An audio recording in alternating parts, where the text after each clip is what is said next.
waktu saya bikin medsos itu, nah ini ya kelihatan ini. kan yang bilang kayak nyembah nyembah apa laut, intinya kan bukan itu sebenarnya. Jadi mencoba memahamkan bahwa kalau hajat dalam tuh intinya satu bersyukur, kedua memanjatkan doa, ketiga sedekah. Kadang kalau misalnya ada International Day gitu ya, lalu orang Indonesia tuh cuma pakai dimarahin loh sama Google Map-nya. Pas buka kerasa nih Google Map. Boleh ulang ya, aduh.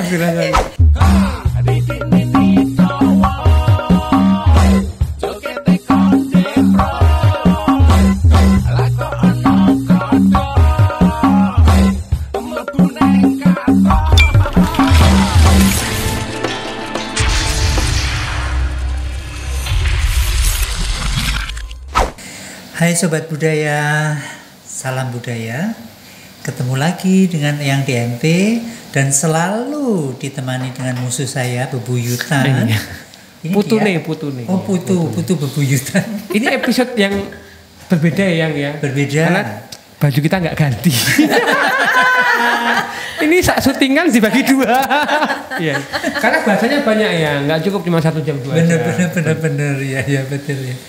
Jadi sore ini juga yang DMP dan Alit kedatangan tamu spesial GKR Bendoro dan GKR Hayu dari Keraton Yogyakarta. Ngaib Yogyakarta ya atau Yogyakarta? Ngaib Yogyakarta ya. Dari Keraton Ngaib Yogyakarta yang mempunyai podcast Putri Kedaton. Iya betul. Tamunya spesial karena nginep selama 2 episode. Iya betul. Nginepnya 3 hari 3 malam. Luar biasa. Iya. Jadi kali ini juga akan berbincang-bincang dalam hal yang lain ya, tentang rahasia-rahasia yang ada di dalam keraton. Karena rahasia nanti kita akan sensor. Yang kelihatan dan tidak kelihatan. Yang doyan nasi sama yang tidak makan nasi. Yang nampak bumi dan yang tidak nampak bumi. Ayo wes. Iya. Nah, jadi selamat datang. Gusti kembali datang dengan kostum yang sama. Iya. Sore hari ini kita akan berbincang-bincang melanjutkan yang tadi, yang barusan. Antara lain yang akan kita bicarakan adalah bagaimana wajah keraton kini dan 10 tahun yang lalu kira-kira. Kurang lama nggak Gusti? Apa masih sama? Masih sama kira-kira 10 tahun lalu? Atau ditanya kan cuma Majapahit. Atau 20 tahun yang lalu atau yang mungkin perbedaannya signifikan gitu. Mungkin kalau 10 tahun lalu itu berarti berapa? 2010-an. Terus terang saya waktu itu belum banyak terlibat di keraton. Jadi kalau kita itu kalau sebagai putri dalam itu kan biasanya kalau ada upacara di keraton itu tompo beres, cuma bawa badan ya tahu sampai sana ngayahi pulang. Nah kalau sekarang kita sudah masuk, jadi kalau saya tahun 2012 mulai terlibat di Tepas Tondo Yakti, itu sekarang kita ikut jadi panitia. Terlibat jadi nggak cuma bawa badan lagi, tapi jadi gini, kalau misalnya kayak di keraton itu kan ada semacam struktur pemerintahannya masih. Jadi Ngarsa Dalem sebagai sultan, lalu ada seperti kementerian atau dinas. Nah, kalau kayak kita ini, saya kepala biro, dia mungkin kayak kepala dinas pariwisata gitu. Nah, jabatan itu hanya boleh dipegang selama ini itu jabatannya itu hanya boleh dipegang oleh keturunan Ngarsa Dalem yang jumeneng. Begitu. Jadi dulu romo-romo putra Dalem HP9, lalu itu sekarang jatuh ke kita. Yang cewek-cewek ini. Ya, jadi ini juga pertama kalinya cewek-cewek. Pertama kali. Jadi dulu kalau abdi dalem jadi di struktur itu kalau perempuan itu hanya satu divisinya abdi dalem Kepara. Yang kalau lihat yang pakai kemben itu atau misalnya kayak di Krido Martowo sinden. Tapi biasanya Kepara.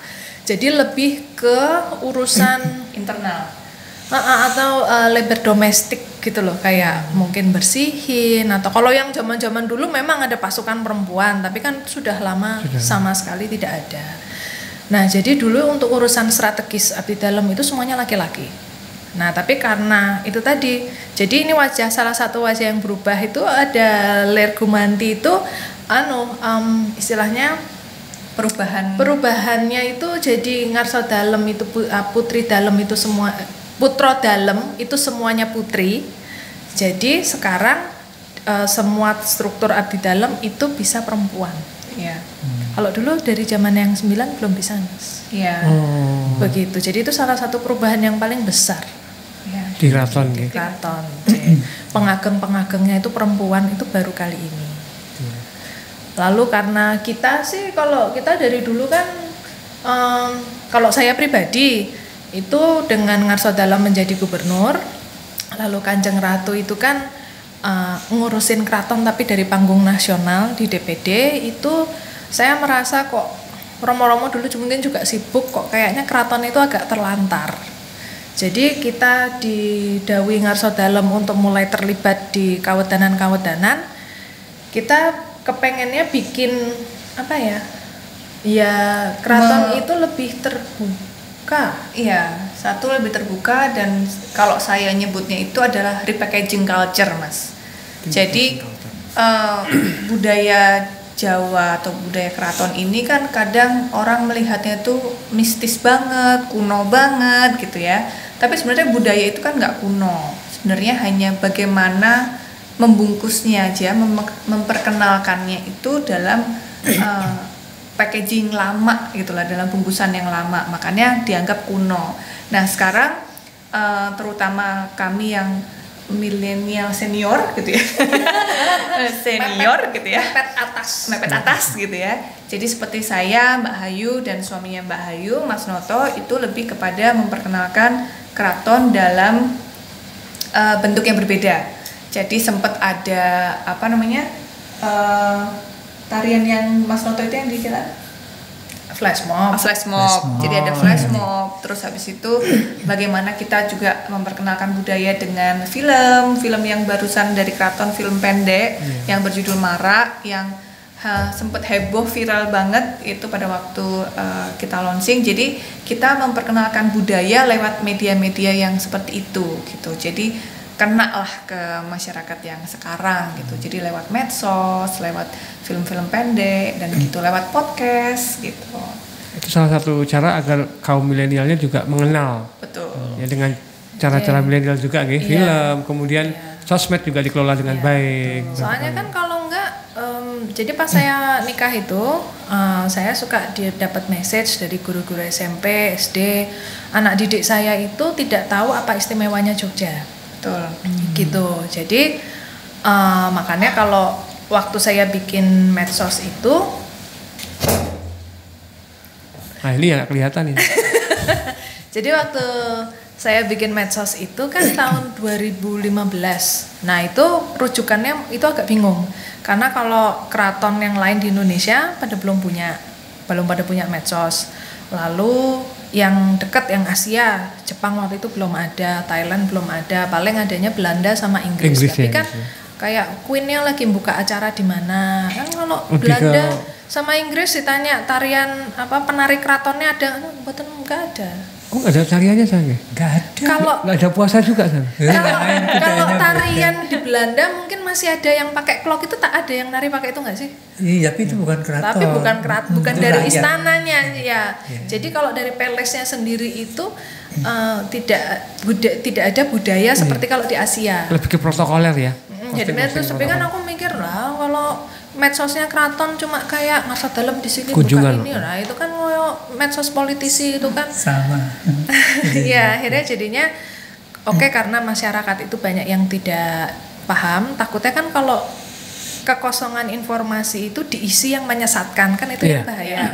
Jadi waktu itu ya udah kita bikin itu kontennya edukasi gitu. Jadi misalnya kalau biasanya kan kalau apa Labuan gitu kan yang bilang kayak nyembah nyembah apa laut, dan intinya kan bukan itu sebenarnya. Jadi mencoba memahamkan bahwa kalau hajat dalam tuh intinya satu bersyukur, kedua memanjatkan doa, ketiga sedekah.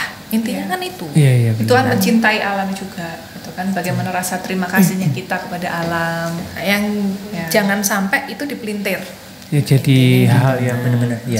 Jadinya karena selama ini keraton itu kan kesannya tidak banyak informasi yang di dalam keluar, jadi gimana caranya kita bisa bikin itu lebih gampang diakses oleh masyarakat, intinya seperti itu. Iya, termasuk edukasi ketika berada di area keraton. Saya sempat lihat viral itu waktu ada public figure dia naik beteng. Ya. Yang dia, lu Ustaz Gusti nggih yang ngasih ini. Iya, jenengan dia dia lagi syuting toh, yang itu naik ke beteng tangganya tapi tuh bukan lewat tangga tapi lewat pegangan samping gitu loh. Kan nggak pas sebenarnya maksudnya kan tuh tangga ya tangga aja kalau mau naik ada tempatnya loh. Bukan soal kualat nggih Gusti nggih, cuman orang sopan nih. Tidak semestinya. Kayak misalkan duduk di meja kan. Jawa kan banyak sekali tuh filosofi kalau perempuan nggak boleh makan di depan pintu, apalagi rumah saya nggak ada pintunya ya kan. Apa jendela kan jendela.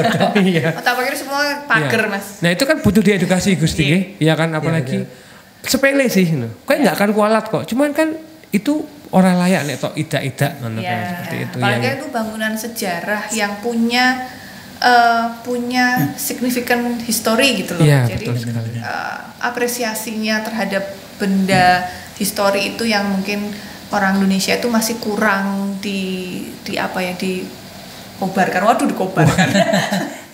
Ya kurang disosialisasikan. Iya betul. Seperti yang situs di Jawa Barat, ya enggak?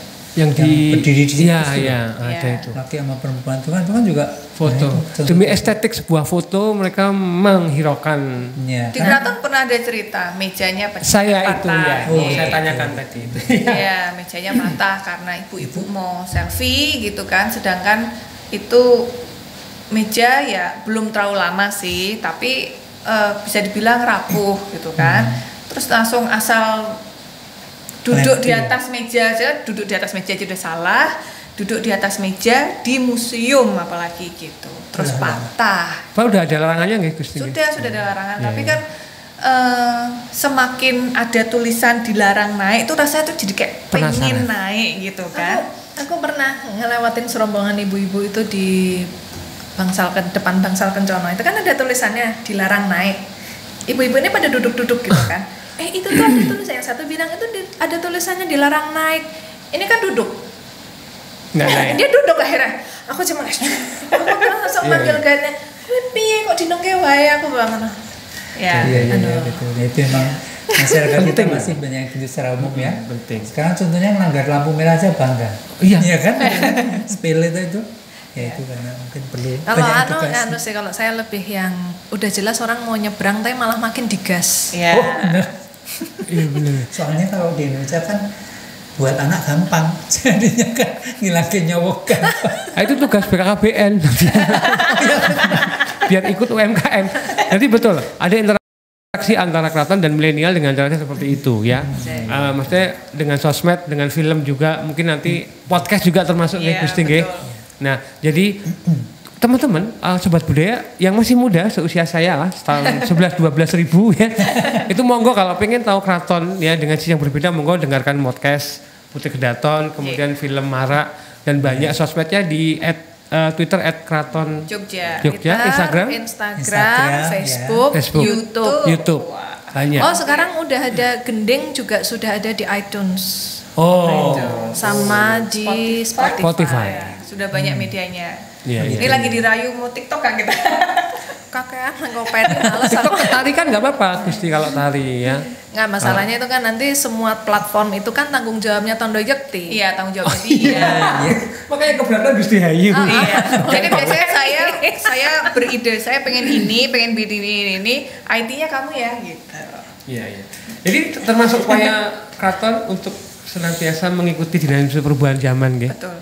Mungkin sebenarnya bukan cuma itu. Jadi pas saya di New York itu kan di sana itu banyak sekali diaspora Jawa, sebenarnya ribuan di sana. Mereka punya komunitasnya sendiri. setiap tahun mereka itu pada ketemuan terus nari, terus kan ada komunitas gamelan juga. Jadi sebenarnya apresiasinya, dan ini mungkin bukan hanya generasi pertama tapi generasi kedua ketiga yang dia mungkin udah tinggal seperempat Indonesia gitu kan, tapi mereka itu masih sangat pengen tahu identitas diri, jati diri itu masih itu ada yang kosong gitu loh. Cuma saya sendiri merasakan coba nyari informasi tentang keraton itu susah, yang valid itu susah, dan kalau nggak tuh sangat tipis kulitnya aja gitu loh, sangat superficial. Nah terus kalau kayak gitu tuh kan, kalau budaya Jawa tuh kan yang penting filosofinya. Jadi kan itu filosofi dulu diaplikasikan jadi arsitektur, jadi tari, jadi apa. Nah, jadi salah satu tujuannya kita ada online itu supaya yang diaspora Jawa yang di luar negeri itu bisa akses budaya Jawa yang valid, supaya mereka tidak kehilangan jati dirinya itu. Karena kita pernah pementasan gitu, ini penari yang paling bagus, tapi begitu kita lihat Mas iki tarine Sukonti nek Solo, Solo maupun Jogja itu nggak ada yang udah ngungkuri penonton terus kakinya mancal-mancal ke arah penonton, kan nggak ada. Nggak ada ya? Kesurupan mungkin. Ini jangan saya ngerti ya kok. Gitu. Jadi kan akhirnya ketika pakemnya dia sudah, jadi arti gerakan tariannya tidak tahu, kan esensinya hilang Iya pasti. Kalau di luar negeri kan sering gitu ya. Jadi itu hanya kayak gerakan kayak orang nari ya, orang olahraga. Oh iya. Gitu, tidak termasuk lagi busananya nggih. Pasti ya, maksudnya motif batik yang digunakan. Ya, kadang kebalik, kadang macam-macam. Betul. Yang kadang-kadang memang perlu disosialisasikan ya. Nah itu pentingnya seperti podcast apa itu yang dilakukan keraton, ya Putri Kedaton itu kan juga edukasi kan. Betul. Jadi supaya kelihatannya sepele lereng ya. Tapi kan banyak sekali yang kualak-walik, benar nggak? Kemudian pemilihan itu motif baru motif ya, jenis kain Solo Jogja kan beda. Betul. Nah kadang-kadang nggak tahu kan, podo-podo kawungnya, tapi kan kemudian jadi. Kadang ada juga yang belangkonnya Solo, kainnya Jogja, kerisnya nanti mana gitu, terus nanti macam-macam. Karena sudah kolaborasi. Yang diutamakan cuma estetik. Karena kepentingan foto, sama keberanian. Kelebihan milenial tuh mereka berani. Iya. Dibanding zaman jenengan ya, kolonial ke atas. Ya kan aku sempat dijajah Belanda. Orang milenial tuh kalau dia berani beda itu keren. Nah, cuma bedanya itu kadang-kadang yang kebablasan. Banyak luputnya itu, misalkan pakai batik yang tidak pas. Nah, saya boleh nanya, kalau pas ada ngarsa dalem itu ada batik yang nggak boleh dikenakan oleh tamu nggak? Ada nggak Gusti? Mungkin edukasi, misalkan ada acara kalau di keraton sendiri memang sudah ada Riksblad kayak undang-undangnya, batik larangan itu yang apa aja. Cuma kami tidak bisa menerapkan itu untuk tamu.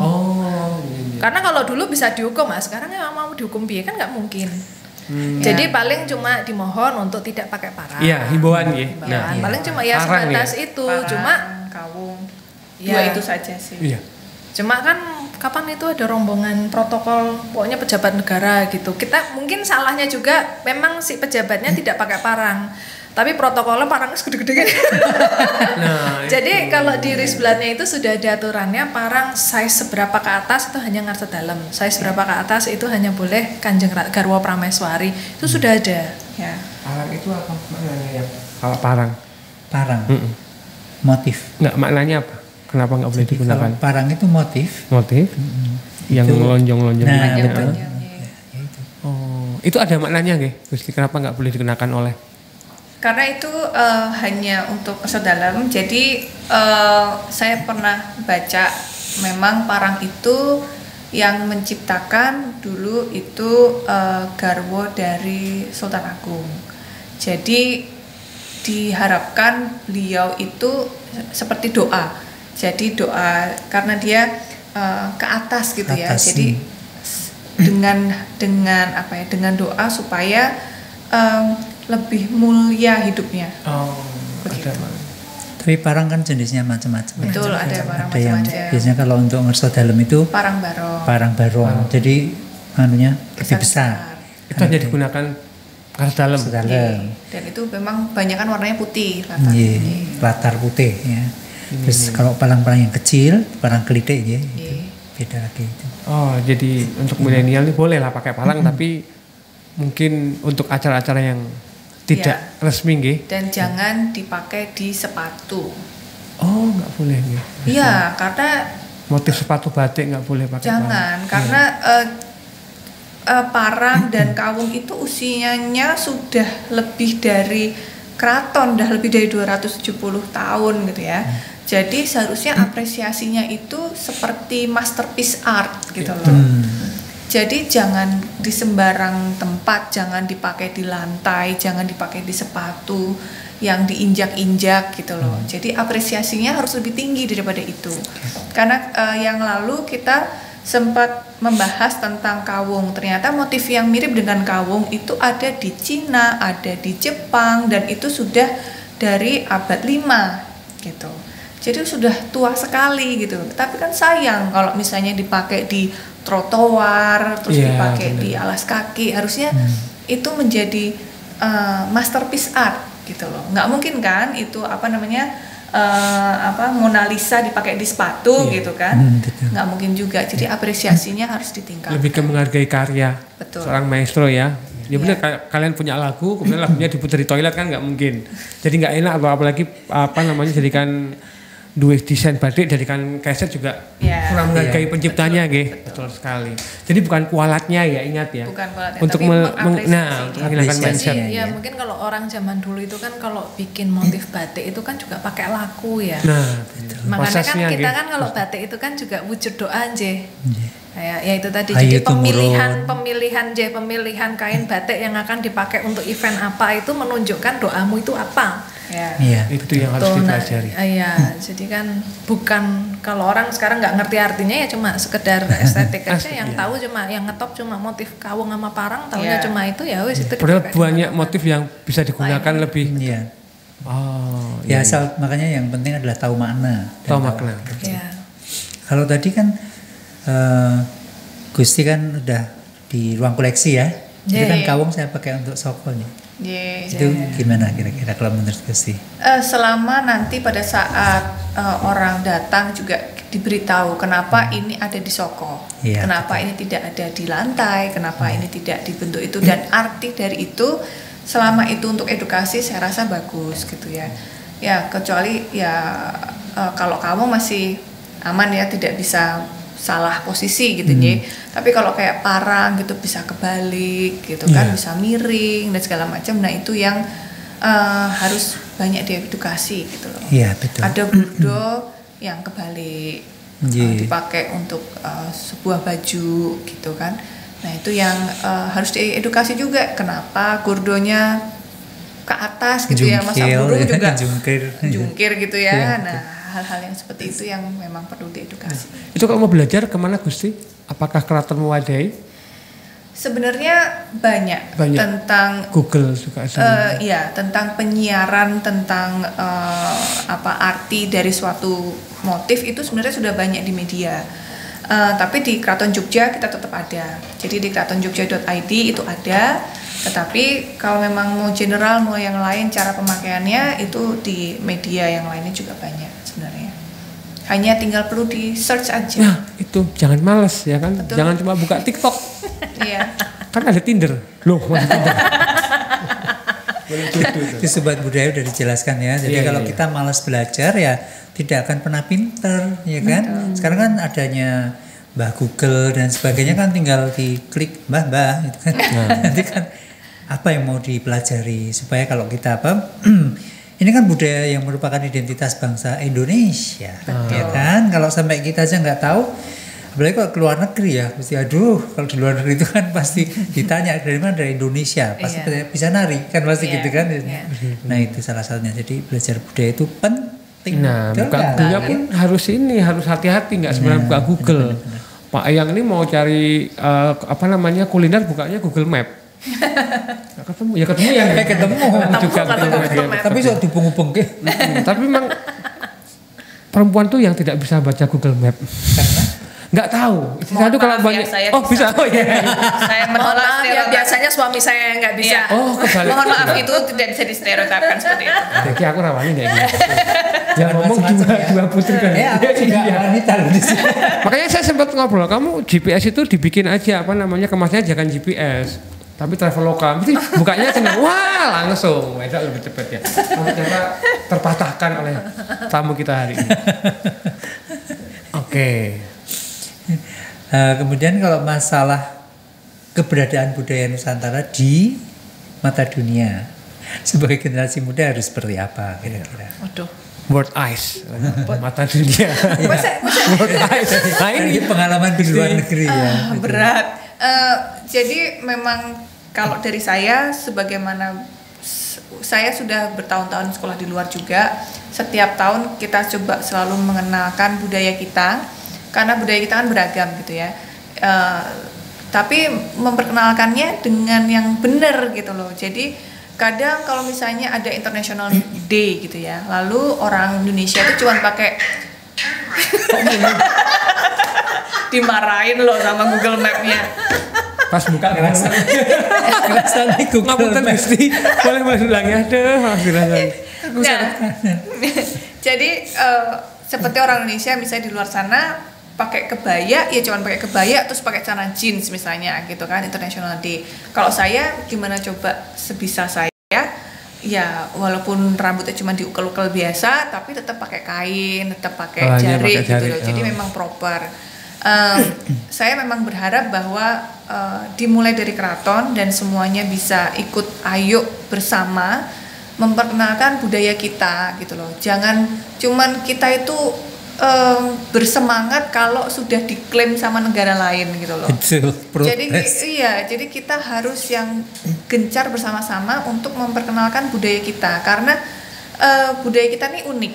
Itu jadi selling point-nya Indonesia untuk dari segi pariwisata, dari segi UMKM, dari segi semuanya itu unique point-nya adalah di budaya.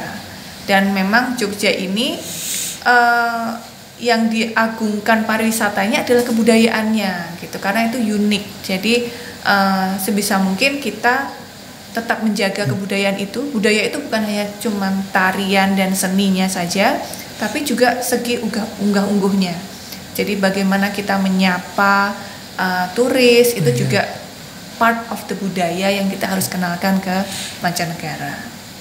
Ya itu Sobat Budaya udah mendengar sendiri secara langsung dari beliau-beliau Putri Keraton ya, bahwa budaya itu sangat penting karena identitas ya. Betul. Identitas kita dikenal di negara lain karena apa? Karena budayanya, bukan karena hal-hal yang lain. Jadi memang harus belajar loh ya. Betul, harus sopan santun, bahkan jangan sopan santuy ya. Orang nanya di atas motor. Sopan atau tidak santun? Sopan santun, jangan sopan santuy. Kalau santuy kan santai. Atau banyak orang nanya kalau mau nanya jalan apa rumah, nanya di atas motor itu kan ketoknya gimana gitu ya. Nanya bu ya turun dulu, matikan motornya, ngeteh-ngeteh dulu, mangan-mangan dulu, nginep. Kan lebih sopannya. Kalau di desa saya tuh banyak kalau nanya gitu diblasuk ke malang. Iya. Kan simpel toh, tinggal turun motor nanya daleme yang didik pun tinggi. Kan padahal sing kon nang Palbapang. Oh saya tuh niku. Enggak dibawa. Oh enggak dibawa. Enggak dibawa maksudnya ini koyok-koyong. Iya.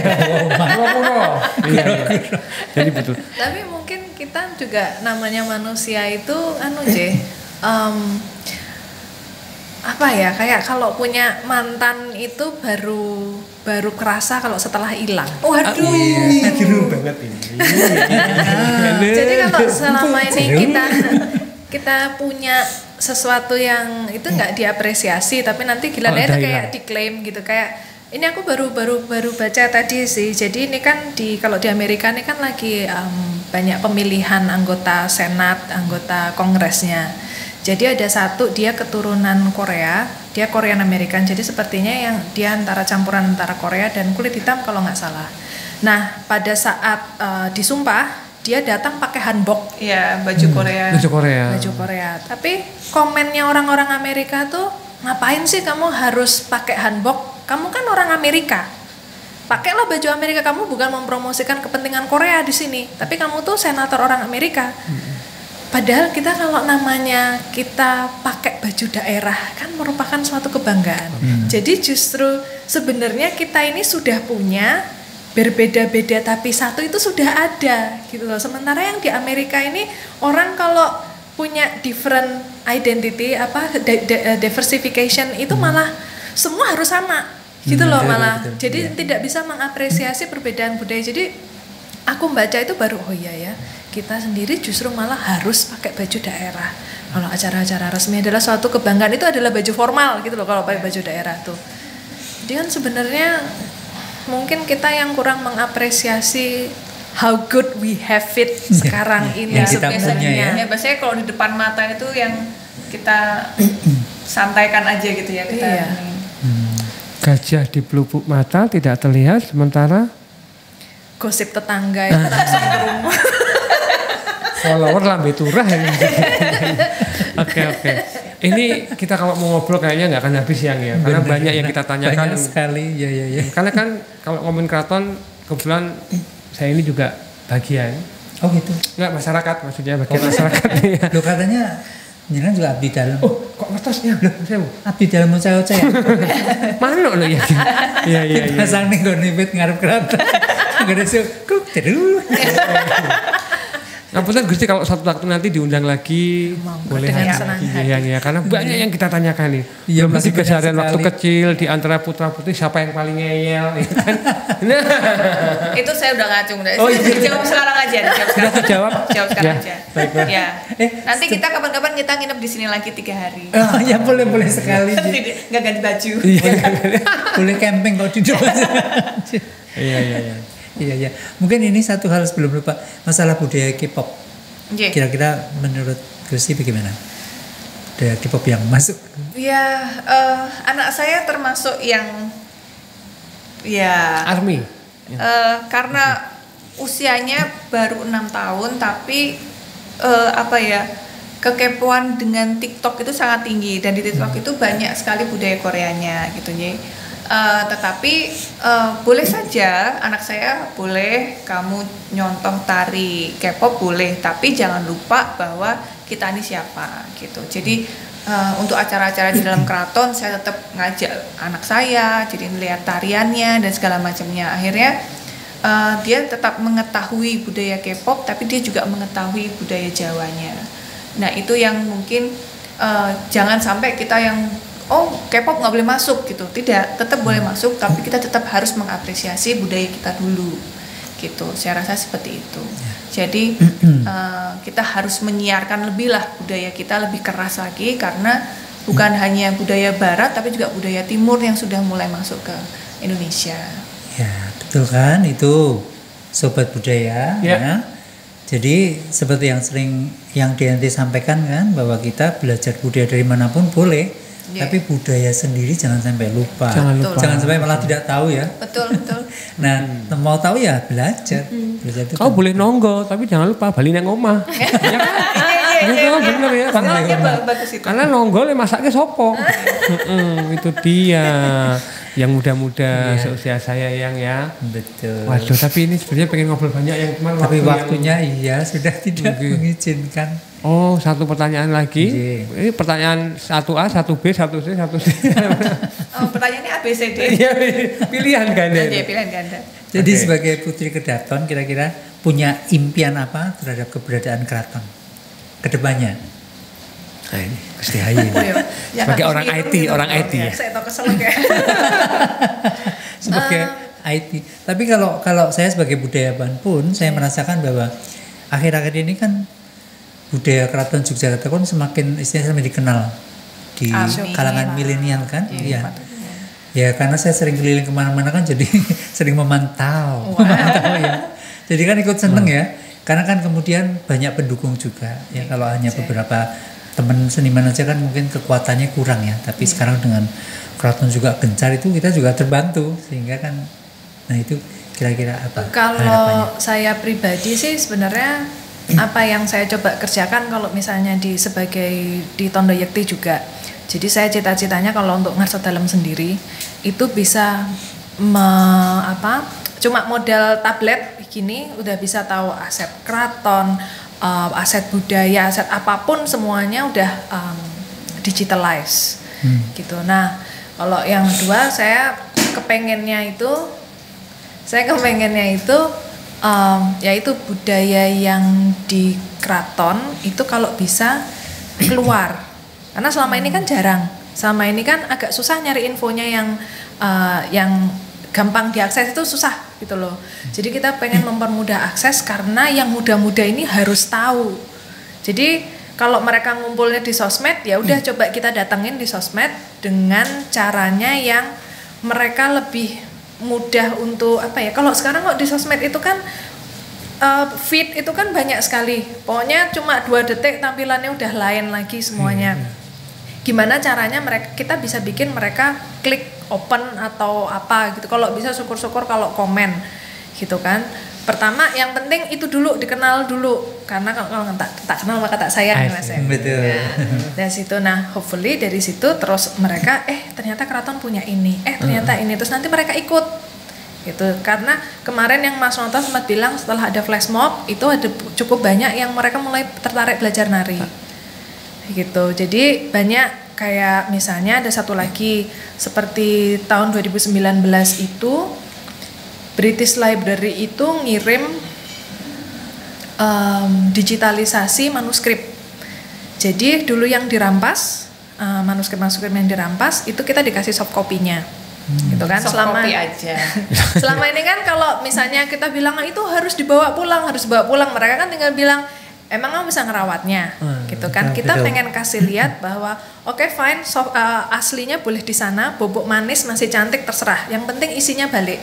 Jadi begitu dia balik di 2019 itu kita rekonstruksi langsung. Jadi kita pengen kasih lihat ke dunia bahwa yang penting untuk kami itu isinya, karena begitu balik ke kami ini jadi sesuatu. Iya, bisa dieksplorasi. Sedangkan kalau di sana ya cuma dipamer, bobok manis betul. gitu. Jadi waktu itu kita terus rekonstruksi sama Mas Noto itu rekonstruksi Tarian, beksan lawung. Yang asik kok dulu kan kita taunya beksan lawung itu cuma 8, cuma berapa, tapi kan ternyata bergodo. Ya? Itu sebergodo aslinya dulu dari zaman yang pertama. Nah, yang seperti ini kan kita kehilangan kan karena Ada dibawa gap datanya bersejarah itu. yang Datanya nggak Iya. ada, sehingga kan ketahunya juga yang Iya. yang sudah kita lihat kan gitu. Jadi yang di keraton ini filosofinya dan pengaplikasiannya ini nggak boleh hilang. Itu dulu. Kalau bisa nanti selama itu tidak hilang, namanya perubahan itu kan pasti ada aja. Kayak zaman pandemi aja ini begitu gerebeknya tidak keluar, tapi tetap acaranya hajat dalamnya di keraton tetap ada meski dengan bentuk berbeda, tapi secara in prinsip masih sama. Kita masih nguri-nguri filosofinya itu, maknanya itu masih dijaga. Jadi Innernya masih ada. tuh, jadi yang penting itu dulu, syukur-syukur itu nanti bisa dikembangkan dengan ya teknologi hopefully. Sekarang tuh teknologi berperan sekali. Ya, cuma kan kadang orang itu teknologi itu musuh budaya. Ya. Tapi kalau sekarang malah justru dengan Bisa beriringan. ada live streaming, Betul. ini malah semakin Membantu J. pelestarian ya, dan juga memberikan apresiasi semakin luas kan sebenarnya. kan Jadi kalau segi kita lagi positifnya ada itu. live streaming uyon-uyon atau apa itu malah banyak yang dari Taiwan, dari Amerika itu banyak sekali. Berarti tugas tahun ini yang paling banyak Gusti Hayu nggih. setiap tahun Mas. gitu ya. Setiap Semangat tahun. nggih. Soalnya Bendoro sama suami saya tuh saya pengen bikin ini, Iya, bikin iya. itu.